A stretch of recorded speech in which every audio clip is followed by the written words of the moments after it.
여러분, 하나님이 지금 이 시대에 하나님의 선지자를 보내주십니까? 안 보내주십니까? 네? 이 시대에 선지자가 있어요? 없어요? 없지요. 지금부터 1000년도 훨씬 이전에, 아니 2000년 훨씬 이전에, 2700년 전쯤에 선지자들을 이렇게 보내셔서 하나님의 말씀을 우리에게 직접 사람에게 전해주셨는데, 지금은 왜 선지자를 우리에게 안 보내주실까요?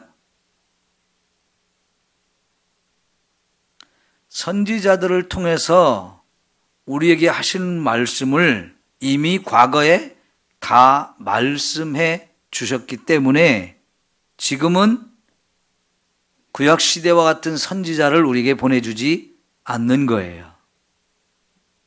그러면 우리는 하나님의 말씀을 전혀 듣지 못하고 사나요? 선지자가 없으니까 하나님 말씀을 전혀 못 듣고 사는 건가요? 아니죠. 그때 선지자들이 하신 말씀을 말씀으로 기록해서 우리에게 주셨잖아요. 그러면 우리가 오늘 이 말씀을 읽으면 구약시대의 선지자를 직접 그 시대 사람들에게 보내주셨던 것처럼 똑같이 지금도 이 말씀을 통해서 하나님이 저와 여러분에게 말씀해주고 계신 거예요. 그러죠?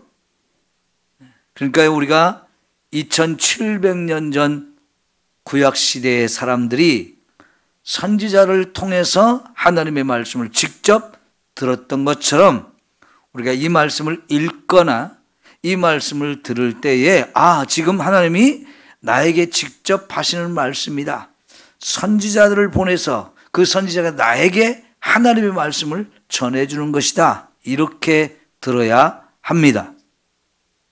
하나 더 생각해 보죠. 이 시대에 하나님이 선지자를 지금 우리에게 직접 보내주셔서 이 구약시대처럼 말씀을 해 주신다면 저와 여러분은 그 말씀을 하나님 말씀으로 잘 들을까요? 아니면 무시해 버릴까요? 어떨 것 같아요? 하나님이 선지자를 통해서 내게 말씀을 주시니까 내가 잘 들어야지 하고 들을까요? 아니면 선지자도 인정하지 않고 하나님 말씀이라고 또 받아들이지도 않고 그럴까요?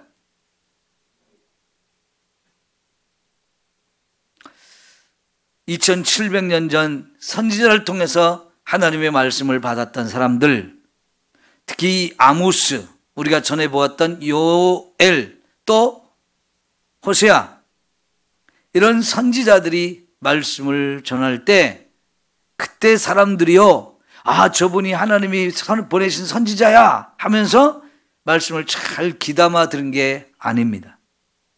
무시해버렸어요. 선지자들이 살리는 말씀을 해도 무시하고 심판이 임할 거다 하는 말씀도 무시하고 다 무시했어요. 어쩌면 하나님이 선지자를 지금 우리 시대에 보내주셔서 직접 말씀을 해주셔도 우리도 그들처럼 선지자의 말을 안 듣고 무슨 하나님이 그런 말씀을 하셔요, 말도 안 되는 소리 하지 마, 이러면서 우리도 거부했을 가능성이 많습니다. 그래서요, 여러분, 우리가 이 구약 성경이 됐든 신약 성경이 됐든 말씀을 들을 때 처음 그 선지자를 통해서 말씀을 들었던 사람들처럼 하지 말고 그들의 그 실패, 그들의 부끄러움, 이걸 교훈을 삼아서 비록 선지자가 직접 와서 하시는 말씀은 아니지만 이 말씀을 들으면서 하나님이 오늘 또 나에게 주시는 말씀이다. 이런 믿음으로 말씀을 받아야 합니다. 여러분, 하나님이 선지자를 보내다가 진짜 메시아를 보냈죠. 예수님이 오셨어요. 그랬을 때 예수님을 메시아로 인정하는 사람도 있었고 인정하지 않는 사람도 있었어요. 근데 어떤 사람들이 메시아를 인정했을까요? 무식한 사람, 버림받은 사람, 소외된 사람, 병든 사람, 가난한 사람, 이런 사람들 중에 예수님을 메시아로 인정하고 받아들인 사람이 훨씬 많았습니다. 반대로 하나님을 잘 안다고 하는 제사장, 말씀을 잘 알고 그 말씀대로 산다고 그렇게 자랑스러워하던 서기관이나 바리새인, 이런 사람들은요, 특별히 하나님, 예수님을 메시아로 인정하지 않았어요. 그렇기 때문에 어떻게든지 예수님에게 문제를 찾고 꼬투리를 잡아서 예수님을 넘어뜨리려고 하고 잡아 죽이려고 계속 쫓아다녔죠. 우리는 그나마 예수님을 믿는 사람이 돼서 감사한 거죠. 예수님을 믿는 사람이 된 게 감사한 거예요. 이 시대에도 믿는 사람이 있고 안 믿는 사람이 있는데, 믿는 사람이 더 많아요? 안 믿는 사람이 더 많아요? 안 믿는 사람이 훨씬 더 많죠. 그렇게 안 믿는 사람이 훨씬 더 많은 가운데 저와 여러분이 특별히 예수님을 나를 구원하시기 위해서 하나님 보내신 메시아라고 이렇게 믿고 산다는 거, 보통 은혜가 아니죠? 보통 은혜가 아니에요. 그러면 여러분, 우리의 눈이 더 열려져야 되고 우리의 귀가 더 열려져야 할 줄 믿습니다. 그래서 구약시대의 말씀이든지 신약시대의 말씀이든지 어떤 말씀을 우리가 읽고 들을지라도 이건 하나님이 내게 주신 말씀이야 하면서 말씀을 잘 깨달으려고 정말 사모하는 마음을 가지고 말씀을 받으셔야 합니다. 우리가 암송했던 말씀 중에 데살로니가 전서 2장 13절 말씀이 뭐라 했어요? 하나님의 말씀을 받을 때에 이걸 사람의 말로 받아요? 하나님의 말씀으로 받아요? 하나님의 말씀으로 받죠. 근데 그 하나님 말씀으로 안 받는 사람이 세상에는 더 많다고 그랬어요. 그런데 하나님 말씀으로 안 받는 사람들의 숫자가 지금 점점 더 늘어나고 있어요. 다시 말하면 지금 우리나라에서도 하나님을 안 믿는 사람들의 숫자가 더 많아지고 하나님 믿는 사람들의 숫자는 점점 줄어들고 있어요. 너무나 안타깝죠. 그러면 여러분, 이런 시대에 우리가 살고 있을 때 내가 하나님을 믿는다는 게 정말 귀한 은혜요, 축복이고 사랑이라는 걸 여러분 기억하시고 더 말씀을 더 많이 깨달아서 말씀대로 살려고 힘쓰고 애써야죠. 아모스서를 보니까 계속 처음부터 끝까지 심판에 대한 이야기였어요. 이스라엘 주변의 8개의 나라에 대해서 쫙 심판하는 얘기를 다 하고 나서는 이제 북쪽 이스라엘에 대해서 계속 심판에 대한 말씀을 해오셔요. 9장까지 이 심판의 말씀이 계속 진행되다가 마지막 9장 끝내기 전에 중간부터 마지막까지 딱 요만큼 희망의 메시지를 주셔요. 처음부터 끝까지 심판의 메시지만 주다가 딱 요만큼, 그래도 하나님이 너희를 심판했다가 너에게 다 멸망당하지만은 끝나지 않았다. 하나님이 너희를 다시 회복시켜 줄 거야.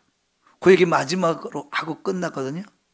그러니까 여러분, 하나님이 그 시대의 성도들을 보아도, 이 시대의 성도들을 보아도 우리를 볼 때 심판의 메시지가 더 많을 것 같아요.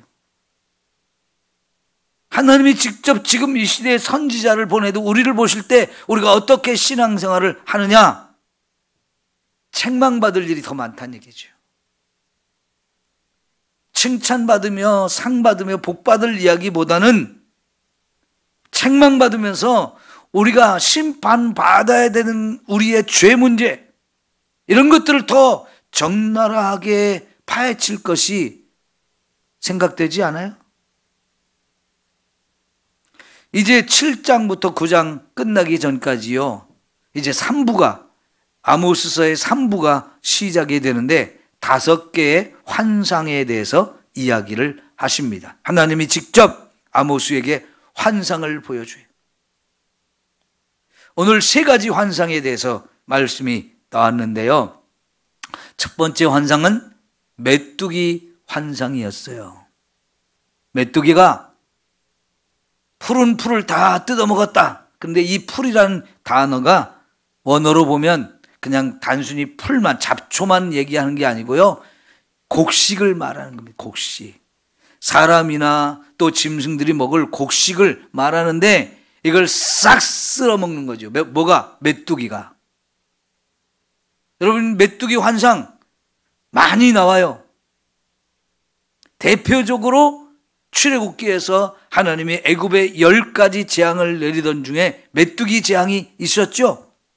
근데 이 성경에서 메뚜기가 나오면 그건 다 재앙입니다. 여기서도 하나님이 메뚜기 환상을 보여주셨는데, 그 메뚜기가 이 이스라엘 땅에 푸른 곡식과 또 채소나 이런 풀들 싹 다 갉아먹는 환상을 보여주셨어요. 그러니까 아모스 선지자가 깜짝 놀라면서, 하나님, 이스라엘이 너무 미약한데, 그렇지 않아도 미약한데 이걸 싹 메뚜기가 갉아먹으면 이거 어떻게 하려고요?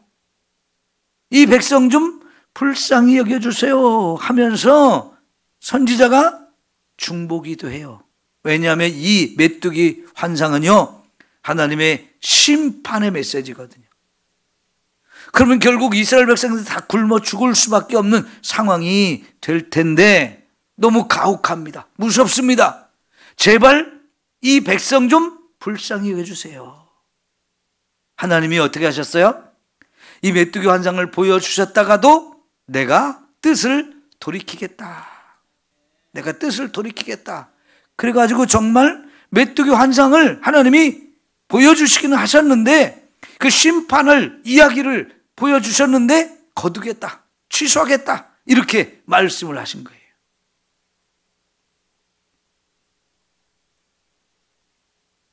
하나님은요, 지금까지 이스라엘에 심판받아 마땅한 많은 죄들을 다 들춰내셨어요.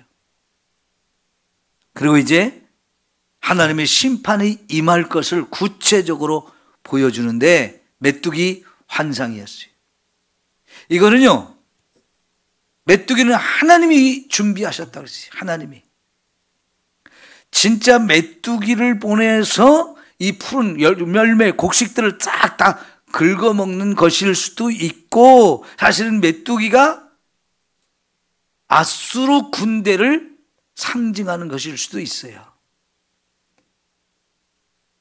우리 먹을 곡식을 메뚜기가 싹 다 갉아먹는 것도 무서운데, 아수르 군대가 와서 우리를 공격해가지고 멸망시킨다, 이건 더 무서운 거지요.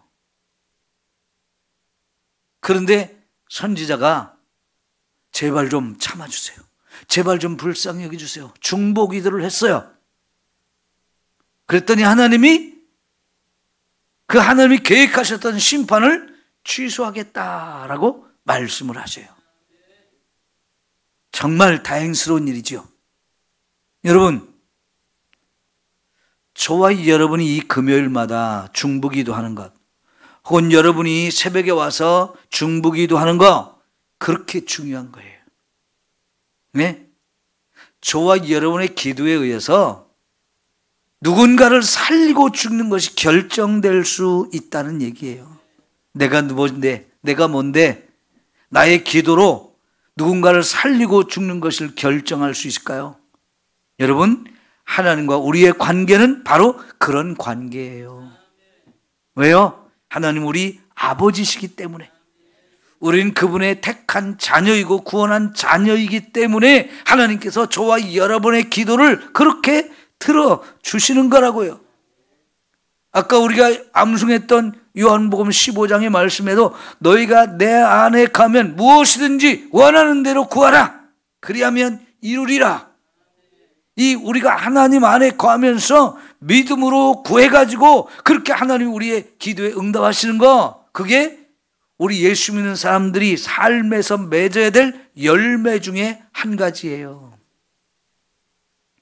우리가 예수 안에 있으면, 내 안에 거하면 무엇이든지 원하는 대로 구하라. 우리가 그런 특권을 받았어요.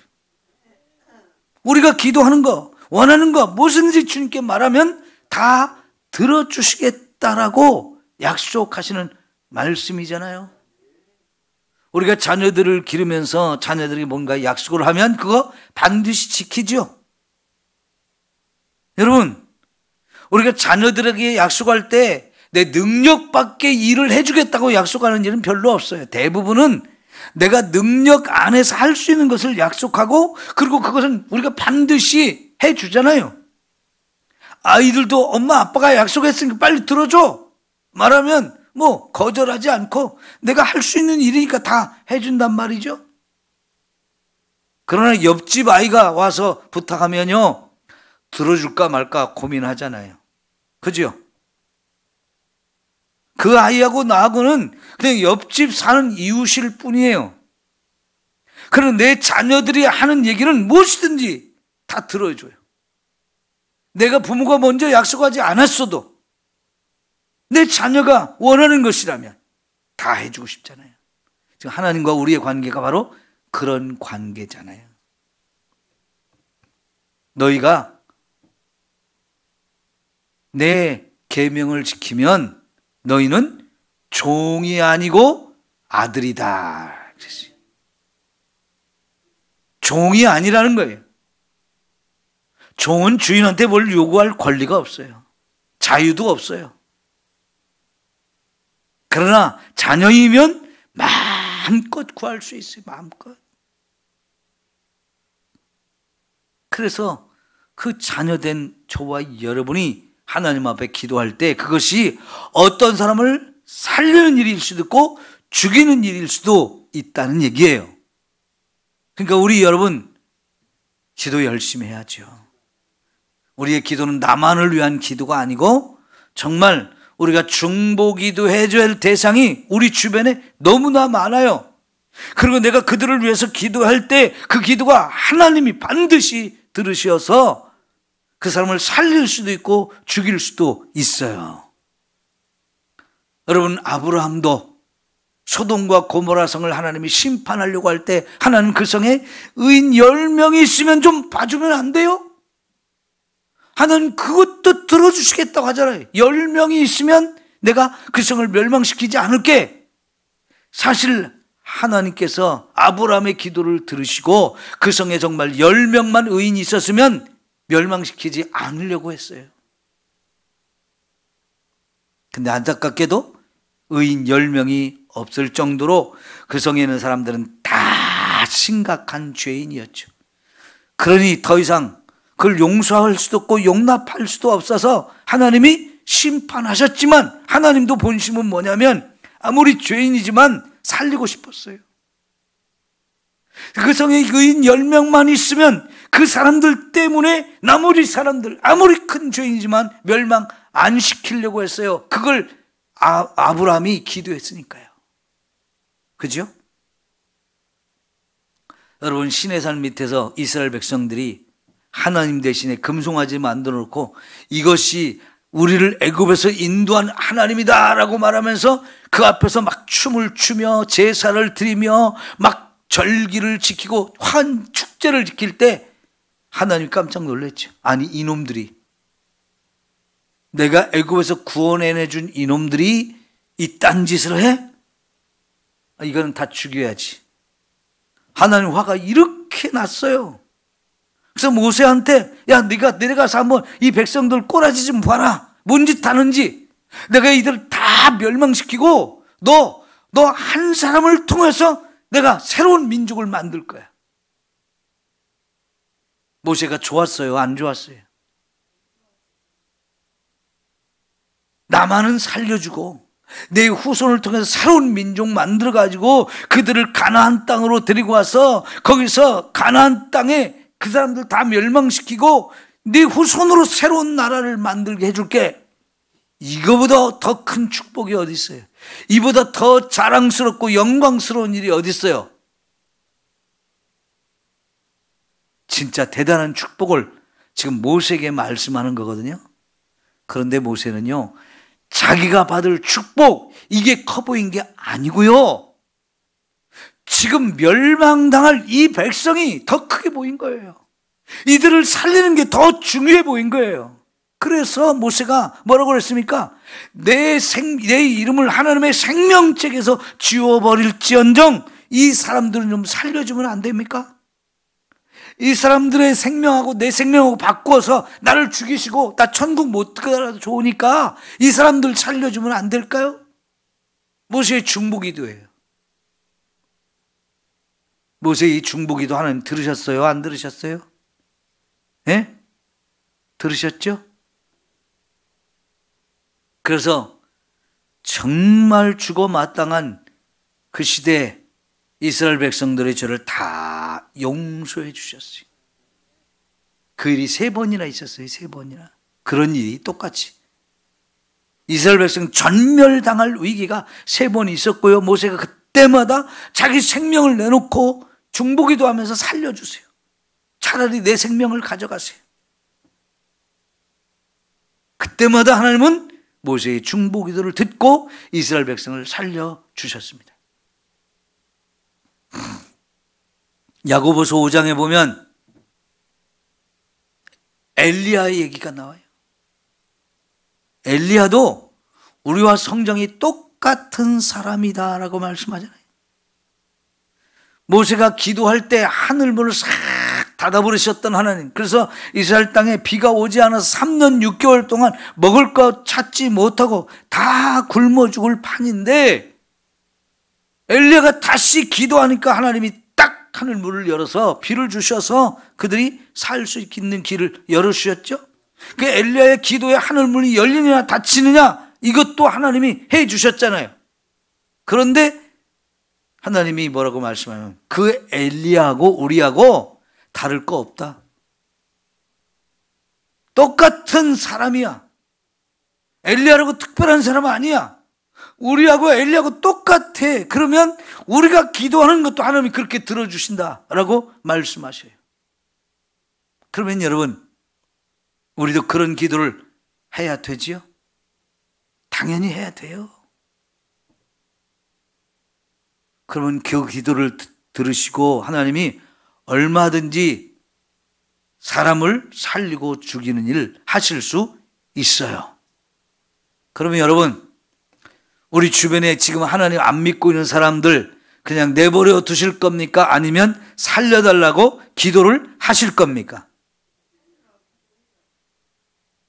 살려달라고. 옆집 사는 아무개, 뒷집 사는 아무개 살려달라고 기도하는 거, 그게 전도의 시작이에요. 그 사람들 내 마음에 품고 그 사람들을 위해서 기도하는 거, 그거부터 전도가 시작되는 거예요. 여러분, 이제 가을이 됐는데 우리 구원데이 해야 되잖아요. 그러면 여러분, 내 주변에 전도할 사람들부터 정하고 그들을 위해서 기도를 시작하면 하나님이 그 영혼을 살려줄까요? 안 살려줄까요? 네가 기도해도 나는 그 사람 관심 없어. 그놈 죽어 마땅해. 지옥 가도 상관없어. 이러실 하나님인가요? 우리가 그들을 위해서 기도하는 거 제일 기뻐하셔. 아, 그래, 네가 그 사람 정말 사랑하는구나. 그 영혼을 살리기를 원하는구나. 내 마음이 그 마음인데 네 마음하고 내 마음하고 일치가 됐구나 하시면서 저와 여러분의 기도를 들으시고 그 사람의 마음을 바꿔놓을까요? 안 바꿔놓을까요? 하나님이 바꿔주시죠. 그리고 우리가 가서 딱 건들기만 해도 내가 예수 믿을게요 오게 될 줄 믿습니다. 전도는 그렇게 내 마음에 누군가 전도할 대상자를 정하고 기도하는 것부터 시작하는 거예요. 그죠? 그러면 그 영혼을 살리기 위해서 내가 기도하는 거니까 하나님이 들어주시는 거지요. 그죠? 여러분, 오늘 저녁에 특별히 여러분이 전도할 대상자를 생각하시고 마음에 먼저 품으세요. 그리고 그 영혼을 위해서 하나님, 내가 그 영혼에게 전도하고 싶습니다. 그 영혼 같이 천국 가고 싶어요. 그냥 두면 지옥에 멸망당할 건데 하나님도 원치 않잖아요. 하나님 그 영혼을 구원하기를 원하시는데 내가 전도할 테니까 내 기도를 들으시고 그 사람이 완악해도 미련해도 어리석어도 그 마음을 싹 바꿔가지고 예수 믿게 해주세요. 우리 집안에도 고집쟁이 있죠? 예수 안 믿는 고집쟁이. 예? 그래요, 안 그래요? 징그럽게 말 안 듣죠? 왜 그렇게 말 안 듣는지. 기도해야 그 영혼의 마음이 바뀌어져요. 여러분, 우리의 기도로 하나님의 마음을 감동시키십시다. 아모스가 하나님, 이 백성이 미약합니다. 좀 제발 용서해 주시고 하나님 뜻 좀 돌이켜 주세요. 살려주세요. 그렇게 기도하는 모습을 볼 때 하나님 마음이 감동됐겠어요? 아니면 하나님 마음이 확 닫혀버렸겠어요? 아니, 내가 계획을 세웠는데, 그놈들 멸망시킬 계획을 세웠는데, 준비하고 있는데 하나님 마음이 이 아모스 때문에 확 닫혀버릴까요? 하나님 마음이 싹 녹았을까요? 녹았겠죠. 왜? 아모스의 그 기도가 하나님 마음을 감동시켰어요. 그래서 멸망시키려고 했던 그 뜻을 하나님이 돌이키셨대요. 오늘 우리가 그렇게 기도하면 우리의 기도가 오늘 밤에도 하나님의 마음을 감동시킬 줄 믿습니다. 하나님 얼마나 좋아하시겠어요? 얼마나 기뻐하시겠어요? 3명을 전도할 대상자를 품으면 하나님이 3배로 기뻐하시고 5명을 전도할 대상자를 품으면 5배로 기뻐하실 줄 믿습니다. 그런데요, 하나님이 어떤 사람은 바로 구원하시지만 어떤 사람은 좀 우리에게 기도를 더 하라고 좀 덜 나중에 들으실 수 있어요. 그러나 어쨌든 들어주시는 건 다 들어주셔요. 시간 차이는 좀 있지만 여러분, 결코 우리가 그 영혼 구원하기 위해서 기도한 것은 하나님이 안 들어주신 것이 없이 다 들어주실 줄 믿습니다. 그러니까 포기하지 않아야 돼. 내가 포기하지. 지난번에도 기도했는데 하나님, 전도 되기는 뭘 전도돼요? 목사님 뻥치시지 말고 나 안 할래요. 그러면 안 되죠? 우리 기도가 더 필요해서 그래요. 우리의 기도가 더 필요해서. 우리도 기도 참 잘 안 하잖아요. 맨 자기 기도밖에 모르잖아요. 그러니까 우리가 좀 더 열정을 가지고 끈질기게 기도하면 언젠가 반드시 하나님이 구원하시니까 포기하지 말고 계속 기도합시다. 계속 기도해요. 여러분, 내가 아무리 기도해도 교회 안 나오는 사람이 내 남편이고 내 자식이라면 그 기도 포기할래요? 포기 안 할래요? 네? 하나님 안 들어주시니까 나 기도 안 할래요. 그게 내 남편이고 내 자식이라면 여러분 포기하겠어요? 안 하겠어요? 포기할 수 없죠? 제가 전에 있던 교회에 집사님이 다른 교회로 가셨어요. 제가 오기 전에 저를 괴롭히는 사람들 때문에 제가 많이 괴로웠었는데 그분도 저를 괴롭히던 사람의 한 사람이에요. 다른 교회로 갔어요. 거기 가서 열심히 했대요. 장로님이 되셨어요. 감사한 일이죠. 그런데 그 부인이 우리 있을 때도 믿음이 좋지는 않았어요. 그나마 우리 같은 아파트에 살아가지고 그 믿음 키워주기 위해서 막 사랑해주고 관심 갖고 이렇게 잘 인도를 좀 해줬거든요. 근데 우리 떠나고 그 집사님 가족도 다른 교회로 가고 그 교회가 좀 숫자가 많은 교회예요. 그러니까 그 사람에 대해서 그 부인에 대해서 관심 갖는 사람이 별로 없었던 모양이에요. 그러니까 교회도 잘 안 나가게 되고 점점 그렇게 되면서 놀러 다니는 거 좋아하고 그렇게 됐대요. 그 남편은 장로님이 되는데 부인은 교회 열심히 안 나가는 거예요. 안 나가는 날이 더 많은 거예요. 왜? 놀러 다니는 게 좋아서. 원래 그런 성향이었거든요. 그래서 우리가 그 붙들어주려고 참 관심을 갖고 많이 했는데 이제 붙들어주는 사람이 없으니까 아이고 좋다, 세상이 좋다, 자꾸 이렇게 세상으로 갔어요.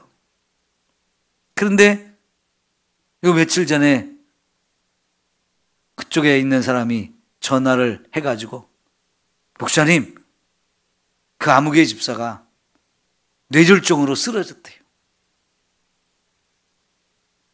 병원에 갔는데 한쪽이 마비가 돼서 이거 풀리기가 거의 불가능하대요. 그 말을 들으니까 제가 가슴이 너무 아프더라고요. 너무 안타까운 거예요.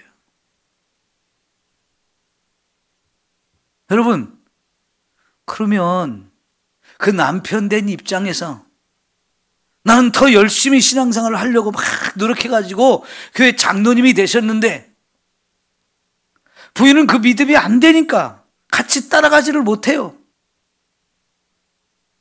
그나마 관심이 있어서 누가 좀 옆에서 돌봐주면 그래도 좀 나은데 그게 안 되다 보니까 점점 세상으로 가다가 이렇게 됐단 말이에요.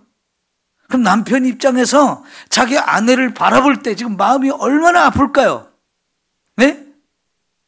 나는 더 열심히 해달라고 막 노력해가지고 인정받아서 장로가 됐는데 부인은 믿음도 다 잃어버리고 몸까지 이렇게 망가졌으니 남편 된 입장에서 얼마나 마음이 아파요.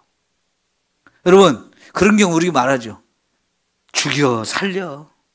네? 남편 된 입장에서는요, 진짜 안타깝고 진짜 마음이 안타까울 수밖에 없어요. 목사였던 저도 지금 그 말을 들으면서 참 마음이 아픈데 그 남편 된 입장에서는 얼마나 더 그러겠어요.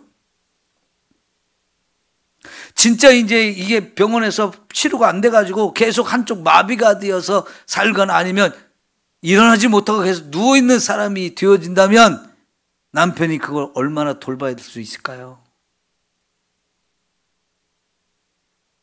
쉬운 일이 아니잖아요. 믿음을 회복시켜야 되는데 그 믿음 회복시키는 건 또 얼마나 힘들까요?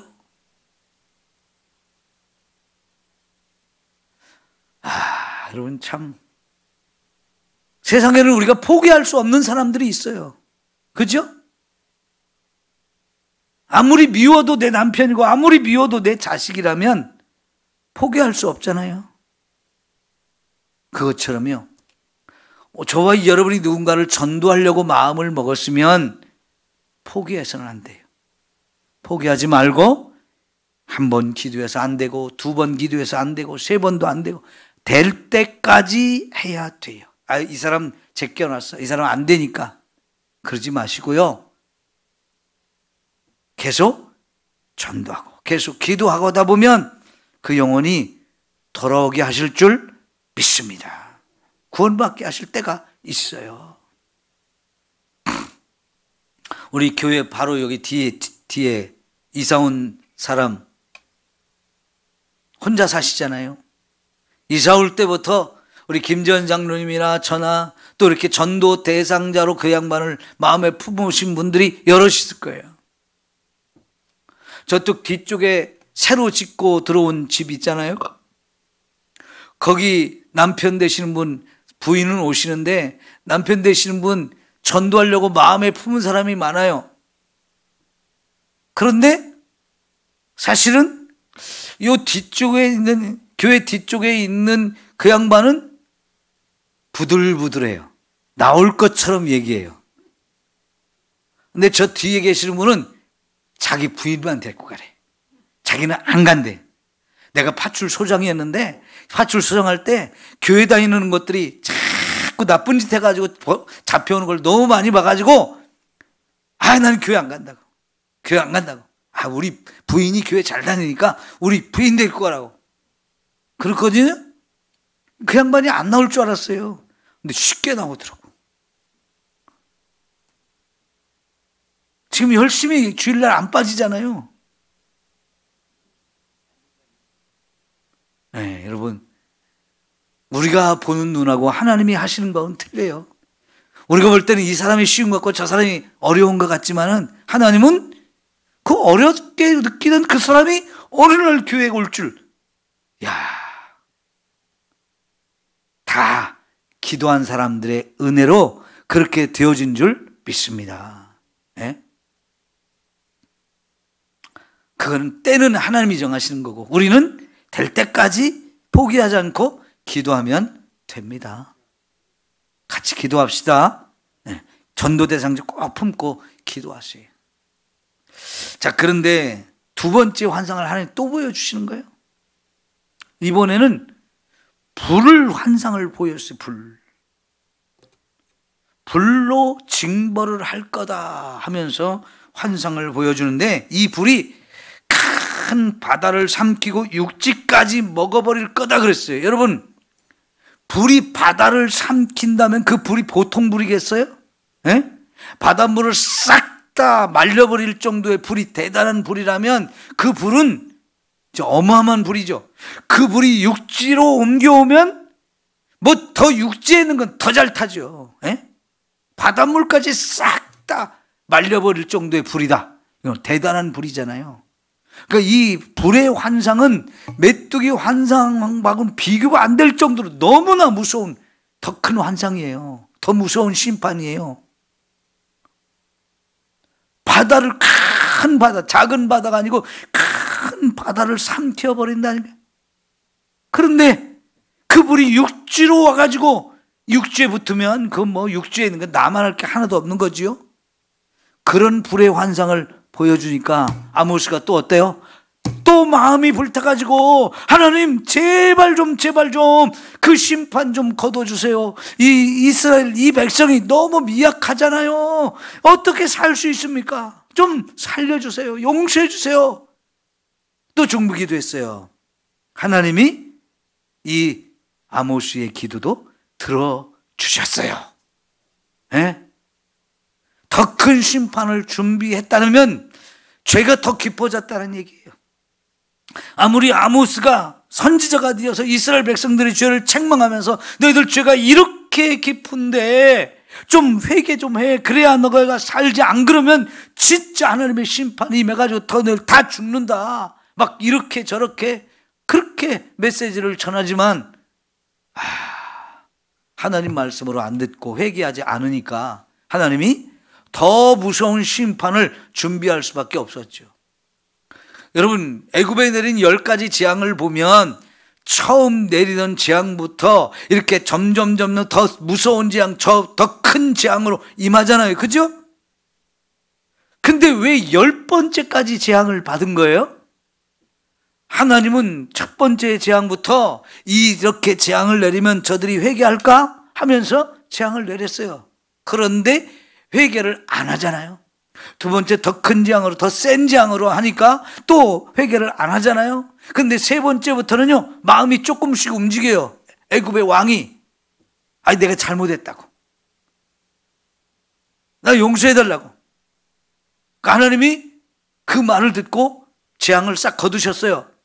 근데 재앙이 없어지면 언제 그랬느냐고 마음이 싹 바뀌어서 나 틀려, 너희들 안 보낼 거야, 자꾸 그러잖아요. 그때마다 하나님이 더 큰 재앙으로 이렇게 내리셔요. 하나님은 재앙을 내릴 때 이 정도 하면 너희들이 알아듣고 깨닫고 회개하지 않을까? 그렇게 기대를 하셨어요. 아모스의 중보기도로 그 죄를 용서하시고 살려주시지만 사실은 진짜 회개해야 될 놈들은 죄인이야. 아모스가 아니고. 그죠? 근데 그들은 못 깨닫잖아요. 그들이 깨닫고 알아서 교회 올 것 같으면 우리가 뭘 전도해요. 전도 안 해도 싹 돌아오면.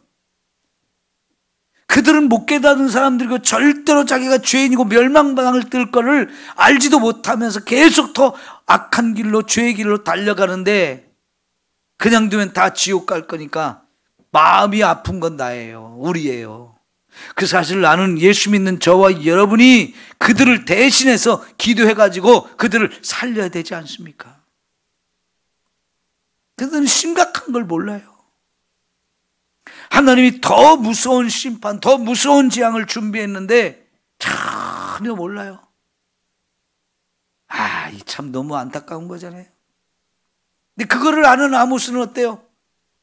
진짜 이런 무서운 벌을 받으면 안 되는데, 이런 벌을 받고 살아남을 놈이 없는데 마음이 그냥 안타까워서 하나님 용서해 주세요. 하나님 제발 좀 살려주세요. 하나님 뜻 좀 바꿔주세요. 아모스가 기도하니까 이 두 번째 계획도 하나님 알았어. 내가 뜻을 돌이킬게. 내 마음을 바꿀게. 그렇게 하셨어요. 그런데 세 번째 환상을 또 보여주잖아요. 그 얘기는요, 첫 번째, 두 번째 환상을 보여주셨고 심판을 계획했을 때 아모스의 기도로 알았어, 취소할게 이렇게 했지만 사실은 하나님이 심판을 취소한 게 아니고 유보시킨 거예요. 뒤로 미룬 거예요. 그래, 내가 용서해주고 내가 한 번 더 참고 한 번 더 기다려줄게. 그러나 내가 기다리는데도 불구하고 계속 죄의 길로 가면 하나님의 심판은 반드시 내린다. 이거예요. 그래서 세 번째 환상은요, 하나님이 다림줄을 가지고 성벽 옆에 서가지고 그 성벽이 지금 삐뚤어졌는지 기울어졌는지 이거를 측량하시는 것을 보여주시면서 여기서는요, 아모스가 중보기도 하는 거 딱 막으셔요. 듣지도 않으시고 중보기도 못하게 하시고 내가 이제 심판한다. 그렇게 말씀하셔요. 세 번째 환상에서는 아모스가 중보기도 했다는 얘기가 없어요. 하나님이 못하게 하신 것 같아요. 더 이상 유보할 수가 없고 취소할 수가 없는 상황까지 갔기 때문에 하나님이 이제는 심판한다. 그래서요, 여러분, 다림줄을 가지는 건 뭐냐면 담을 쌓거나 건물을 지을 때 반듯해야 되잖아요.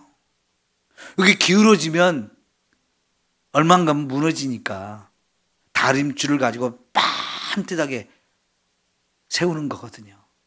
그러니까 목수나 또 미장이나 이런 사람들은요, 벽돌 쌓거나 나무를 세우거나 할 때 반드시 다림줄을 가지고 반드시 세우는 게 기본이거든요. 저는 우리 아버지가 건축업을 하셨기 때문에 그 다림줄을 꼭 갖고 다니면서 하시는 걸 많이 봤어요. 건축 현장에서도 그런 걸 많이 볼 수 있어요. 근데 지금 이스라엘은 반듯하게 똑바로 세워졌던 그 벽이 기울어진 거예요. 얼만큼 기울어졌느냐? 곧 무너질 정도로 기울어진 거예요. 이런 환상을 보여주시고 하나님이 이제 이 나라는 망한다. 용서하지 않을 거다. 더 이상은 용서하지 않는다. 이삭의 산당들이 황폐되며 이스라엘의 성소들이 파괴될 것이다. 내가 일어나 칼로 여로보암의 집을 치리라 그랬어요. 여러분, 하나님의 심판의 계획이 다 준비가 돼서 더 이상 취소할 수가 없었다는 거예요. 여러분, 이것은 역대하를 보면 쭉 요 과정이 나오는데, 첫 번째 환상은 여로보암이 죽고 그의 후손 가운데 므나헴이라는 왕이 있었어요. 그때 첫 번째 이 메뚜기 환상 같은 공격이 왔어요. 아수르라고 하는 이 나라가 세워진 지 얼마 안 됐는데도 워낙 강력해가지고 이제 이스라엘 공격해 왔는데 이 문하햄이 부자들을 다 털어가지고 은 1000달란트를 마련해가지고 조공으로 바치고 살려주세요, 봐주세요 싹싹 빌었어요. 그래가지고 그 조공만 받고 갔어요. 그게 첫 번째 메뚜기 환상 같아요. 그리고 그 다음에 베가라는 왕이 또 세워졌어요. 이때는 아수르가 와가지고 또 2차 공격이 왔거든요. 아수르에 2차 공격이 왔는데 요 헤르몬산 북쪽까지 여로보암이 다 막 뺏어가지고 나라가 굉장히 커졌는데 헤르몬산 북쪽 다 빼앗겼어요. 요단강 건너편 길르앗 지역 다 빼앗겼습니다.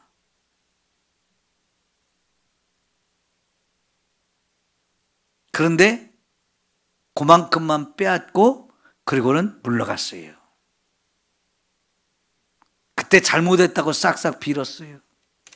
그래서 이 베가라는 왕을 없애버리고 호세아를 또 왕으로 세웠어요. 호세아가 마지막 왕이거든요. 이스라엘의 마지막 왕인데요. 이 호세아 왕이 아수르를 배반해가지고 애굽하고 동맹해서 맞서 싸우려고 그랬어요. 그래가지고 이번에는 완전히 나라가 싹 망해버린 거예요. 이게 세 번째예요. 이게 첫 번째 환상, 두 번째 환상, 세 번째 환상하고 딱딱딱 일치하게 탁탁 들어맞는 모습으로 역사가 그렇게 진행된 것을 볼 수 있어요. 여러분, 그래서 아까 제가 처음 설교를 시작할 때 선지자가 지금 이 시대에도 하나님이 우리에게 보내주신다면 우리가 그 말씀을 하나님의 말씀으로 받을까 아니면 무시할까 제가 질문을 한 거예요.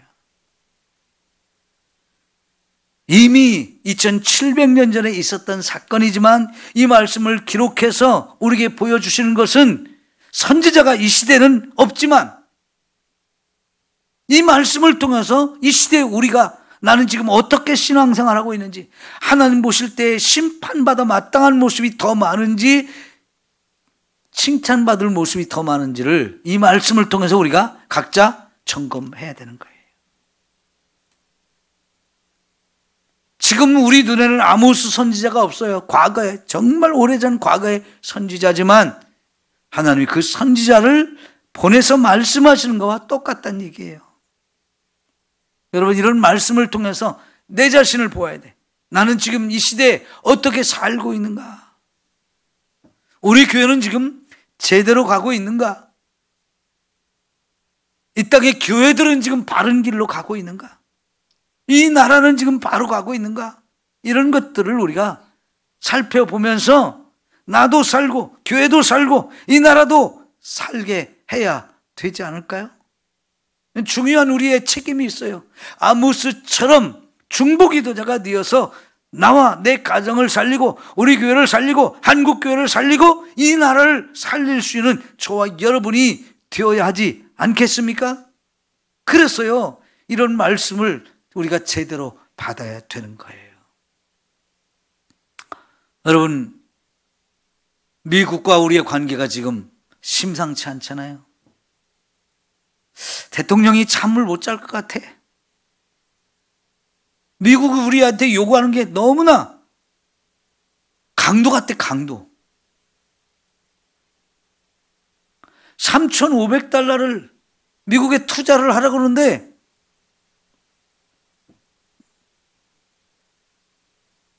그게 처음에는 50대 50으로 나눠 갖는 걸로 하지만은 시간이 지나면 90대 10으로 우리는 10%밖에 못 가져오는 그런 투자를 하래요.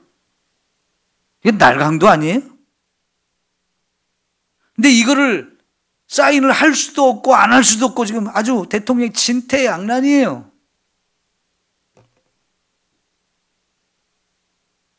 그런데 여러분, 그런 와중에 중국에서 전승절이라고 막 대단한 행사를 하면서 많은 나라 정상들을 불러왔는데 푸틴, 러시아 대통령, 시진핑, 또 김정은 나란히 서가지고 사진을 찍으면서 자기들끼리 막 힘을 합해가지고 미국하고 대적하려고 그래요.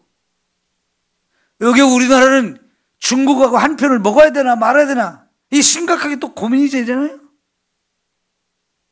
적으로 둘 수도 없고 원수로 친구로 둘 수도 없고 아주 머리 아파요.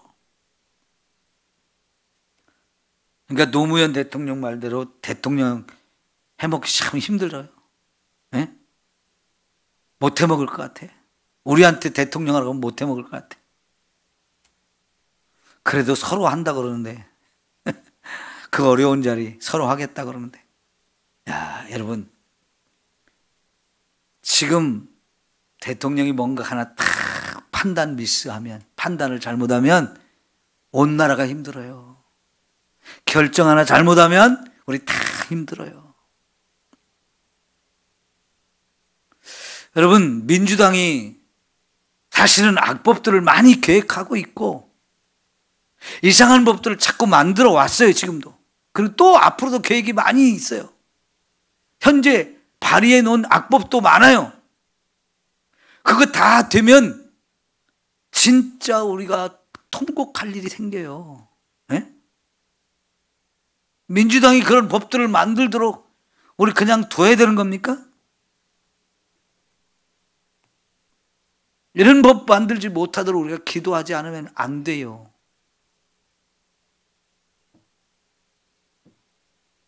제가 카톡에 하나 올렸었죠. 동성애를 반대하는 어떤 현수막을 만들고 붙이고 그걸 말하고 그러면 그걸 차별하는 거라고 그걸 법을 또 발의를 했어, 민주당 사람이. 말이 돼요, 안 돼요? 반대하면 안 되는 건가요? 반대하면 그건 진짜 벌을 받아야 되는 죄인가요? 아니, 표현의 자유가 있는데 그 표현의 자유를 못하게 하는 거잖아요. 그걸 법으로 만든다 그러는 게, 이런 법을 어떻게 만들겠다고 하는지 이해가 안 가요. 그 법이 만들어지면 교회는 이제 꼼짝 못해요. 그래도 많은 목사님들이 감옥에 간다 할지라도 반대하겠죠. 저부터 그럴 거니까요. 저를 그런 죄목을 붙여서 감옥에 잡아가면 여러분은 어떻게 하실래요? 예? 어떻게 하실래요?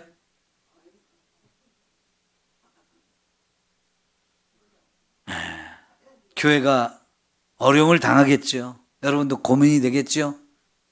저도 교회를 생각하지 않을 수 없고 여러분을 생각하지 않을 수 없지만, 그러나 여러분, 하나님 말씀에 비추어서 잘못된 거는 잘못된 거라고 말하는 게 목사이고, 그게 선지자잖아요.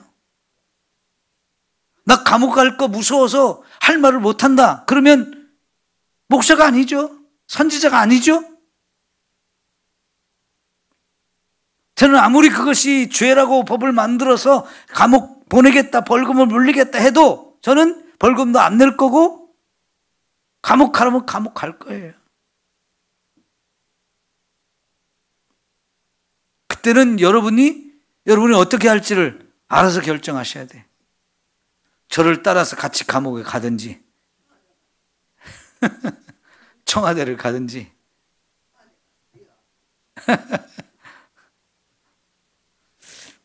여러분, 세상이 참 지금 무서운 시대가 됐어요. 그러니까 말씀으로 자꾸 우리의 처한 상황을 자꾸 살펴봐야 돼요. 나는 지금 어떻게 살고 있는가? 우리가 처한 현실은 어떤가? 하나님 말씀에 지금 바르게 가고 있는가? 하나님 심판하실 일들이 벌어지고 있는가? 이런 것들을 살펴봐야 되잖아요. 그러면서 우리가 기도를 해야 된다는 거지요. 이걸 살리기 위해서 심판받을 일을 멈추고 그것이 변화되어서 하나님이 인정받고 축복받는 길로 가려면, 우리 함께 복을 누리고 평안한 삶을 살려면, 그래서 하나님의 뜻이 이 땅에 이루어지는 그런 곳이 되려면 우리는 책임감을 가지고 기도하지 않을 수가 없다는 얘기예요.